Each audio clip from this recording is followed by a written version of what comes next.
I'm back. I'm Spencer Sakurai, and in this video we are going to talk about tone and why it's so important in cinematography. What's up guys, I am back. It's been a while since I did my last video, but here I am making another one for you now. I want to apologize for being gone, but you know, life kind of gets in the way of your kind of side project like this, you know. But before I get into anything, I want to thank Masters of Cinema for sending me this awesome Roger Deakins shirt. Thank you very much, because it's tight. Now, a little update on the channel. I hit 6,000 subscribers last week, and that feels pretty good. I didn't realize that this many people would be into these videos that I'm creating, and it's pretty awesome that you guys are. I've had a lot of fun with these, and I'm just gonna try to keep this up. Now, I don't know if I can make and produce videos once a week like a lot of other people do on YouTube, because I have a lot of things that are going on in my life, but I think this is really fun, and so I'm gonna do my best to make videos for you guys here soon. I know a lot of you guys have been following my channel because of the Blackmagic Pocket content that I've been creating. But I think a lot of you guys want to see videos that are shot on other cameras as well. I'm actually filming this right now on a different camera, which I think a lot of you guys are going to want to see. That should be coming up here pretty soon. So be looking for non-Blackmagic related content here in the future. And that brings me to today's topic, which actually isn't about cameras at all. It's in this video I wanted to talk about tone and why it's so important to cinematography. And in order to do that, I've recreated a couple shots from the new trailer for The Handmaid's Tale Season 3. Heresy. That's what you get punished for. Not for being part of the resistance.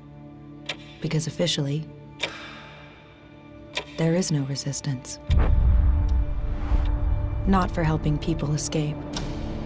Because officially, there's no such thing as escape.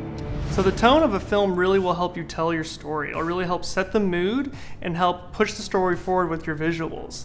So let's pump the brakes for a second. Let's stop. Now let's look at this scene and see what it would look like if it wasn't lit like it was in the actual trailer. Let's take away the moody lighting and switch to the scene and see how this makes you feel compared to the original tone.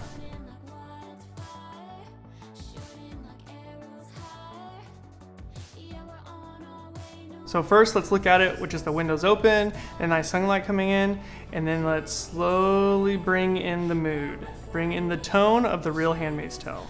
Now, in order to set this up, in order to light this, in order to switch things up, I had to wait for the sun to go down. Now that's gonna start to set the mood really fast. Take away all that daylight, add some contrast, and it's gonna really change things up. So in order to recreate this scene, I am shooting on the Blackmagic Pocket 4K camera, pretty common camera that I use on this channel because I think it's a very powerful and affordable camera. So once the sun went down and the room got darker, I needed to create my own light. So what I did is I threw up an aperture 120D like I have in the past, but this time I put a Fresnel attachment on the front of the light. Now what this does is it's going to hone in that light and make it very controllable, but it's also going to spotlight it in. It's a lot different than the regular can, which spreads it all over the room. This really will make it like a spotlight effect, which I needed to get that nice light shaft coming through the window. So I took a 501 reflector and a piece of foam core to create a window. I took the foam core and I put it up top to add that nice cut over the light to give that nice light shaft like it's coming through a real window. But the next step was the most crucial step to getting a nice light shaft, and that is fog. Haze is what it would be called on a real film set, and there's a difference between a fogger and a hazer, but in this scenario, I mean, I just went to Walmart, got myself a $25 fog machine, and I fogged up the room. It's important once you add fog to the room is, first off, you don't want to get too thick with it because it just will look unbelievable. You're just going to want to waft it around the room and let it spread out evenly. And then you're going to want to let it settle. Make sure your air conditioning is off, there's no air in the room, otherwise you're going to see that stuff moving inside your scene.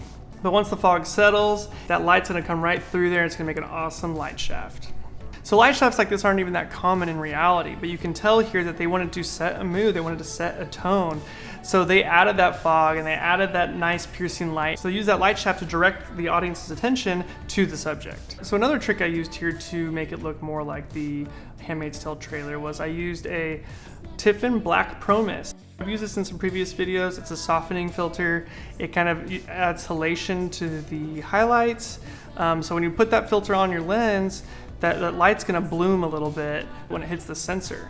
See, that light shaft is coming in on my hand, and when it hit my hand, it's reflecting off into the lens and it's blooming just a little bit. It adds that nice like kind of vintage feel. It's just adding to the ambiance. That mixed in with the light shaft and mixed in with the fog, you got a really unique look here. And then to switch to the close-up shot in this scene, I put on my Canon FD 55mm lens.